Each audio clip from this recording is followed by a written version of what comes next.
ఈ మహిళా సంఘంకు లోన్లకు నాకేమైనా సంబంధం ఉన్నదారా? పైసలు తీసుకునేటప్పుడు ఏమని చెప్పి తీసుకున్నావురా, ఇప్పుడు ఏం చెప్తున్నావురా? అరే కడతారా, చెప్పినా కదా కడతా అని. అయినా నేను ఒక్కరిని కట్టకుండా ఏమవుతుందిరా, మిగతా వాళ్ళు కడతారు కదా, అడ్జస్ట్ చేసుకో రాదురా. అరే అందరు నీ లెక్కనే అంటారా? నేను ఒక్కరిని కట్టకుంటే ఏమవుతారా, ఈ నెల అడ్జస్ట్ చేసుకో అని చెప్పి ఎట్లా రా? అందరికి ఇట్లనే అంటే నేను మీకు షిట్టీలు ఇవ్వడానికి పైసలు బయట మిత్రులకు తీసుకొచ్చుకొని ఇస్తాను రా. అరే పక్కా కడతారా? సృజన అత్తానే మా ఫ్రెండ్ గారితో మాట్లాడతా నాకు. అరే శివ, ఏందిరా సృజన అని చెప్పేసి మాట్లాడతాను? మా పిల్లవాళ్ళ ఇంటికి వచ్చినావారా? అవునరా, సృజన వాళ్ళ ఇంటికనే ఉన్నా. అవునారా? చూడక చాలా రోజులు అవుతుందిరా. ఇన్ని రోజులు వరంగల్ హాస్టల్ ఉంటే ఎప్పుడు వచ్చిందిరా ఊరికి? ఇది వచ్చి 10 రోజులు అవుతుందిరా, వాళ్ళ ఇంటికాడ ఇల్లు పని నడుతుంది కదా, అందుకే ఇది వచ్చింది హాస్టల్ నుంచి వెళ్ళి.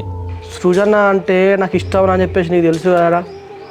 ఒక మాట అది వచ్చిందని చెప్పి నాకు చెప్తే నేను అట్లా అటు ఇంటి మొక్కన ఏదో చిట్టి పైసలకో దానికో దీనికో వచ్చినప్పుడు చూసుకుంటుంది కదరా.